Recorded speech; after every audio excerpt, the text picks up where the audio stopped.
I was at first year in university, and I wasn't playing any other sport at the time, and one of my flatmates said, let's go and give women's rugby a go, and we did, and I never looked back. I was in a pub and I got up to go to the toilet, and then I was suddenly surrounded by people going, do you want to play women's rugby? I'd never played before, but I just thought they looked like a good bunch of sociable people, so I just joined from there.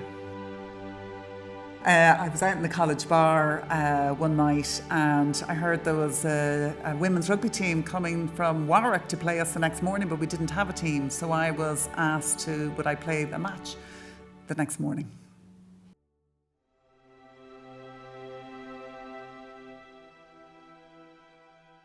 I think it was back in '92, was it, that we first met? I don't know if you were at the tournament.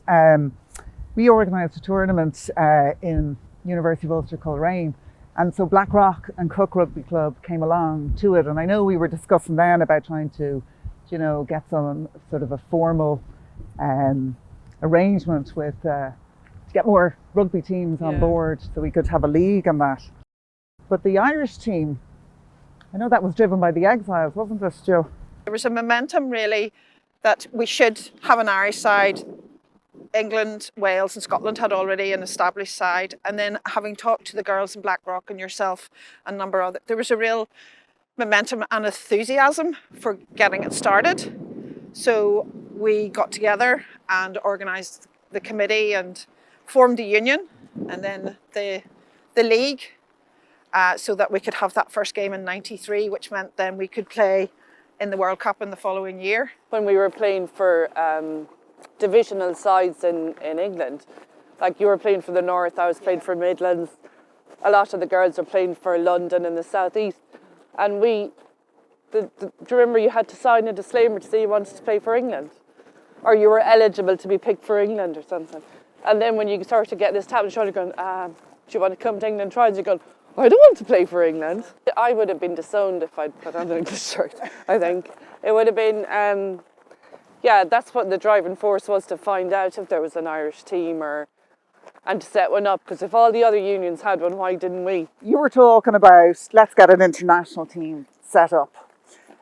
And I remember thinking at the time, because we didn't have a proper league and stuff, and I'm thinking, we only have about, there's not even maybe 20 clubs in the country. How could we actually, form an international team to play against, teams we've been playing for years? So I suppose I was a little bit scared we were trying to run before we could walk. I knew there was a pool of players, experienced Irish players, who, whether they decided they wanted to go forward with it or not, they were available. It wasn't ideal. We didn't have the time, we didn't have the resources that we would have liked, but it was a starting point. And what I found was really good was the positivity, the enthusiasm from the people at home, that we all gelled together, we formed the union, and also Scotland then invited us to come and play the first game there, which meant we didn't have the issues of organising the venue. So for us to do that was helpful. And it was easier for our exile players to actually get there.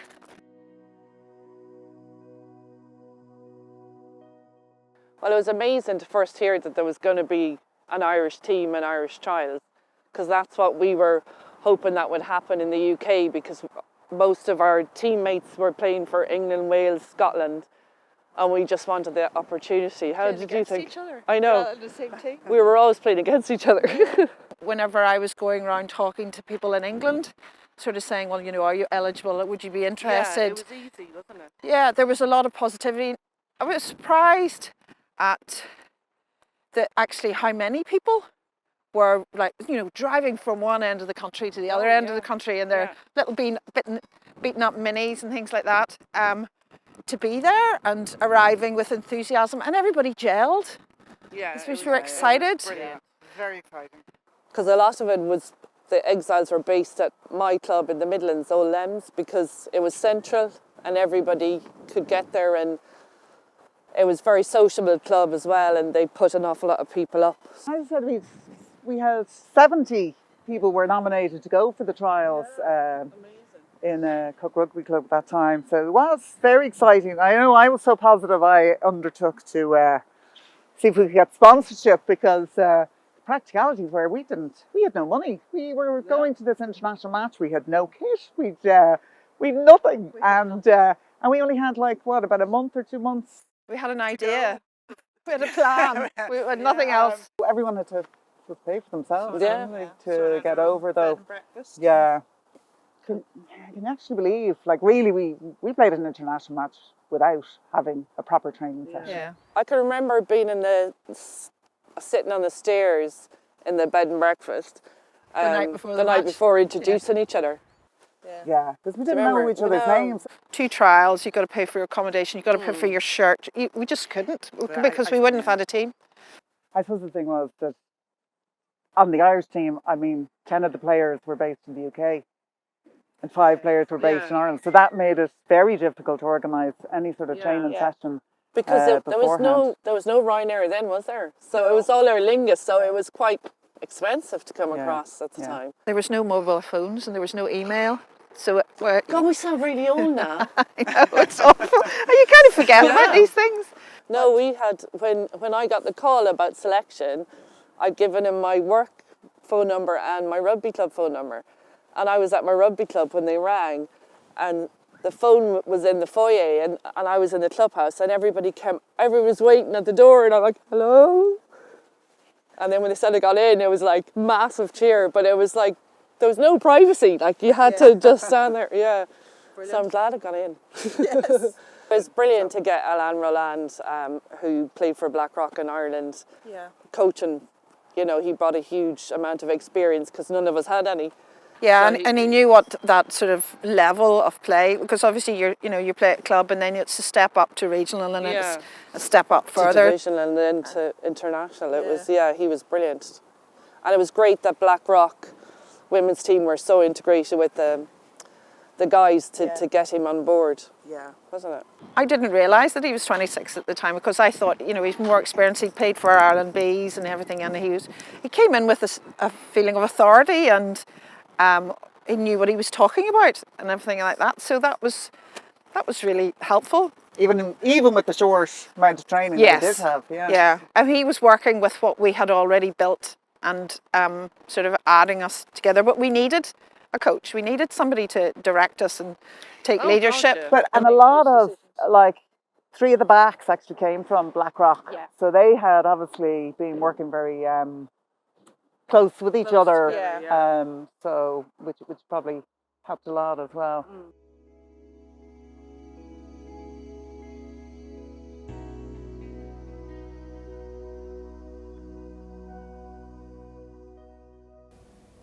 So Tanya's brought along the Scotland-Ireland first ever programme on 14th of February 1993. Valentine's Day. Yeah, I remember. And my birthday, I was 10. Yeah, there's a lot of old names in here, isn't there? Did you get everybody to sign it? But no, both teams actually. Yeah. So and I have a ball signed from that match as well. So we stayed in a bed and breakfast because we were paying for it all ourselves, weren't we? Yeah. So I can remember sitting on the steps. It was a lovely, spirally staircase, wasn't it? It was beautiful. And we were all introducing each other to each other. Sitting on the stairs, it was like, Sound of Music or something. And what's your name and what club do you play for? And my memory was a lot better then, so at least I would have remembered the names. Well, I was in a room with Diane Nixon and I had just been told that I was the captain. So I was thinking, oh no, I've got to make a speech. And I thought, well, I can't focus on that. I need to focus on the game. So we sat and we went through all the moves and all the possible subs and all those sorts of things. And my mind just all night was going round and round, all that sort of stuff. Didn't get much sleep, I'd say. Like nervous excitement, would you call it that? Yeah. So, no, didn't get much sleep. I had been looking around thinking who would be captain, and there was a few possibilities in my head, but I hadn't included myself as a possibility. Yeah, but you knew both, the Irish-based players and also the UK-based players, so Well, that's what Alan said. I said, me, really? And he said, well, you know everybody, and you know all the moves, you know all the... It makes sense. It made a great speech afterwards. That's very kind of you. I didn't think it was that good. We tried on the shirts and the shorts. They were even too big for me, and that's saying something. I think I might be partly to blame for that. I do remember when Guinness got on to me and they were sort of asking me, saying they needed to order the shirts, and you know, I just sort of thought, okay, well, all the forwards are maybe, you know, extra large, and all the backs. I had to do it very quickly, and the backs, you know, I can't remember whether medium or large, but it was all men's sizes. They didn't have any women's shirts, rugby, you know, then. So they were huge, oversized men's sizes, and they were huge. One of the shirts, I know, came down to the knees on Joanne Moore, and Aoife's shirt, I think, was down to her knees. So I don't remember very much before the game. We were obviously going through things, and I think as well, because we had played so many matches, we knew what a club game was like in a, you know, important first division game. You kind of get in that mode, and you have your own little routines. But there was a good crowd there. Well, they had over 1,000, and for us at that time, that was a good crowd. So there was a great atmosphere, and the surroundings, because it was in Raeburn Place, Edinburgh Academics. That's quite central. So it was actually... It's a lovely ground, because there's all the houses all around it. And I remember there was people sitting on the roofs watching the game on some of the houses and thinking, ooh. And it was very historical, I suppose, because the first men's international took place there, went back like 1870 or something. And it was very significant to the Scottish in relation to that as well. And there was a good support from home as well. Like my two brothers flew over, and there was your dad was there, wasn't he? There was lots of home support that came over. I was surprised he came over, because my mother was not too happy I was playing rugby, but I came over, to support us. Yeah, it was really good. Yeah. Do you know the Scots actually organised to video the match? They got a TV production company to come along and have a video here of it, but I'm not sure if it's still playing. I have to get it cleaned up and digitalised. Yeah. So I'd say the youth won't even know what that is. Yeah, but you know, I'm a little bit worried, because I know I had a missed tackle in the match at one stage, and I don't really want to rewatch that. But I think we played quite well during the match. I know we lost, but I mean... And I think we had a try disallowed as well. So I think we were very... Considering we'd never had a training session. I still regret that we didn't win, because I really believed that we could have won. I know. We could have won, yeah. Yeah. Definitely.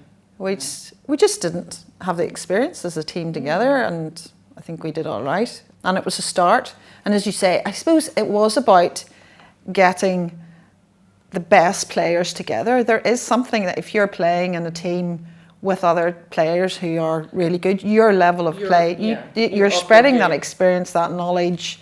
There's so much that you can get from that. I think the good thing about the Irish public is they love sport, and they'll watch any sport and support any team. I never felt held back.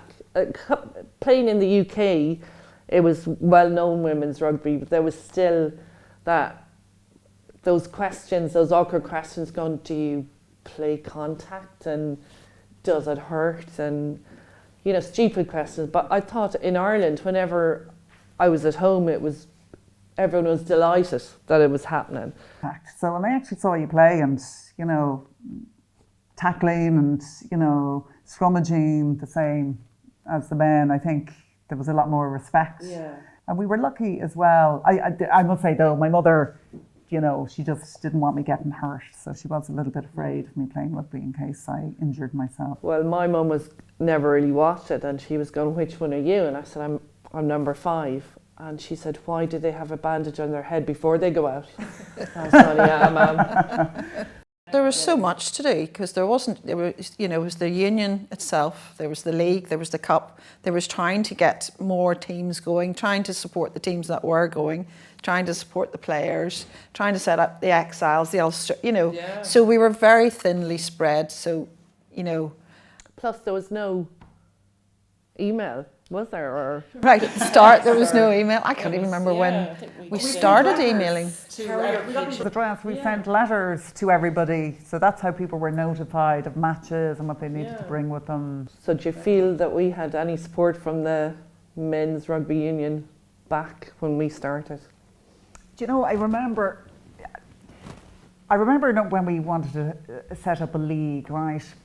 And they wouldn't, in order to get insurance, we had to get some notification from the IRFU that women could actually play rugby. And I remember sitting waiting at a fax machine. I remember ringing them up, pleading with them, please, can you just send us a letter saying we recognise that women can play rugby. That's all we needed in order to get insurance. I don't know why the insurance company needed this. And I do remember there was teams out on the pitch ready to play the first match of the league, and myself and I think Nick Dodoy were there waiting for this fax to come through from the IRFU, because otherwise so I mean that was what, now they sent it through, but I'm not sure how much support we got back in those early days. It was very new for them, I suppose. I know some people say that we were pioneers, you know, setting up that team initially and playing on it, but I didn't feel like that. I mean, I just loved rugby. I just wanted to play and just encourage everyone, all women, to play the sport. Well, I'm like you. Whenever I first started playing, like the first training session, I think that I just loved it. I didn't want to be left. We didn't want to be left behind. No. Everybody else was established and they were playing games, and it felt right. It felt right. You know, it felt like we had to do it. We had to try. Yeah, and so, totally, I agree. And I also think having the international team, and at the time I thought, well, even if we're not ready, the coverage that we will get from actually playing, you know, an international match. So, you know, it'll go out to all the clubs in Ireland, and maybe people will more girls will start to play rugby because they've heard there is an international rugby team. I mean, it's in the schools now, isn't it? Yeah. But like when I grew up in Tipperary, it was all GA, and when I moved to London and played GA, it's only when I moved to Leamington that I even knew women's rugby existed. So it'd be nice because Irish women are so talented and play an awful lot of sports, and you know, are so dedicated, and I'd love to see more integration with the GA side of it to get them playing, because they'd be cracking players, wouldn't they? I just think Irish sport has an advantage, as in we're used to playing Gaelic football and camogie. You're used to that physicals and the skills. I think we could be at an advantage over everyone else. It'd be nice to see if they did a bit more. It's definitely changed. Yeah. There's a lot more recognition. It's great to see it on national television. You can actually watch the game live. It's absolutely amazing. I remember because I was looking after the PR for the international, for the women's team for a few years back in the early 90s, and I remember phoning up RTE constantly asking them would they come out and film the match, would they? And eventually I got them out. Now, they just filmed some of the highlights, but I did get them out. But it's incredible now, sitting, you know, with my family, with the girls, watching them on TV week in, week out. It's just how far they've come. It's brilliant in terms of the recognition. And sponsorship and everything they've got now. It's amazing that's the same. It's fantastic. You also make friends for life, don't you? Yeah, well. We are. Yeah, we are.